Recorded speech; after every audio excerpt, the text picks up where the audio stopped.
Chityal LFL ప్రధానోపాధ్యాయులు సభాధ్యక్షులు ఆవనం Chandrasekhar sir మరియు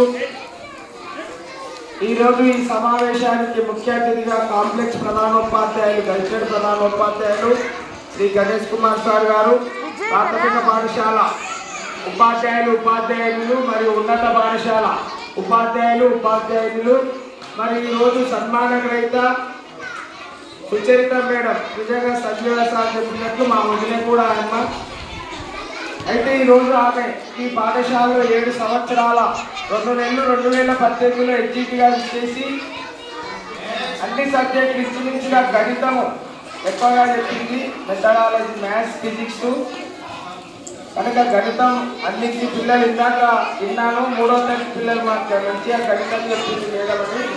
మా అన్న కూడా గణితము, గణేష్ కుమార్ సార్ కూడా అన్నదమ్ములు, ఆయన కూడా గణితంలో వాళ్ళు సిద్ధాస్తులు. ఆ కుటుంబంలో గణితము భౌతికంలో అందరూ సుప్రసిద్ధులే.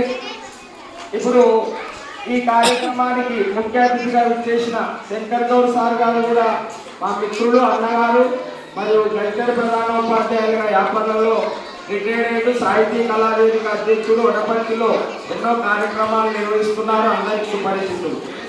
ముఖ్యంగా మా వదిన సుచరిత మేడం చెప్పాలంటే మా మామగారు టీచర్ బ్రహ్మయ్య గారు హిందీ పండిట్గా శ్రీరంగాపూర్ పాఠశాలలో పనిచేస్తూ రంగస్థల నటుడుగా కూడా సుప్రసిద్ధులు. వారి పెద్దమ్మడు మా బావగారు కూడా శేఖర్ సార్ సాంఘికంగా సంక్షేమ రంగాల్లో నెహ్రూ యువత కేంద్రంలో పనిచేస్తూ ఎన్నో సాహిత్య రంగాల్లో, సామాజిక క్రీడల్లో అన్ని సభల్లో పాల్గొంటారు.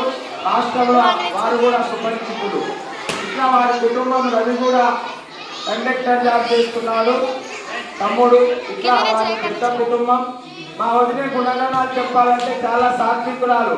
ఆమె ఎంత అవసరమో అంతే మాట్లాడుతుంది, ఎవరిని నొప్పించే మనసు కాదు.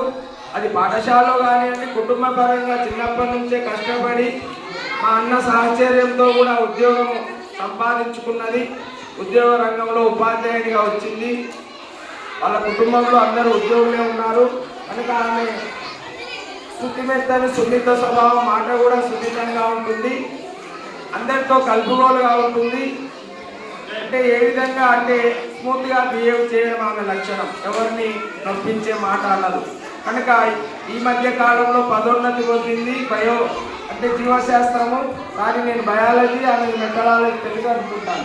కనుక నేను తొందరలో మ్యాథ్స్ అని మెథడాలజీ తెలుగు కూడా చెప్తుంది మెథడాలజీ.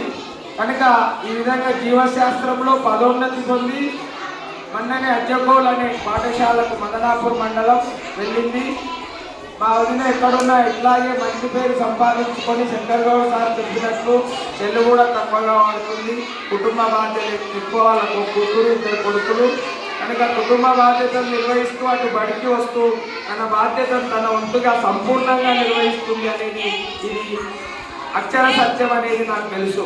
కనుక ఆమె భవిష్యత్తులో ఆమె వెళ్ళిన పాఠశాలలో కూడా ఇంతకంటే మంచి పేరు సంపాదించుకొని మంచి సమాజంలో ఉపాధ్యాయ రంగంలో మంచి పేరు తెచ్చుకోవాలని ఆశిస్తూ ముగిస్తున్నాను.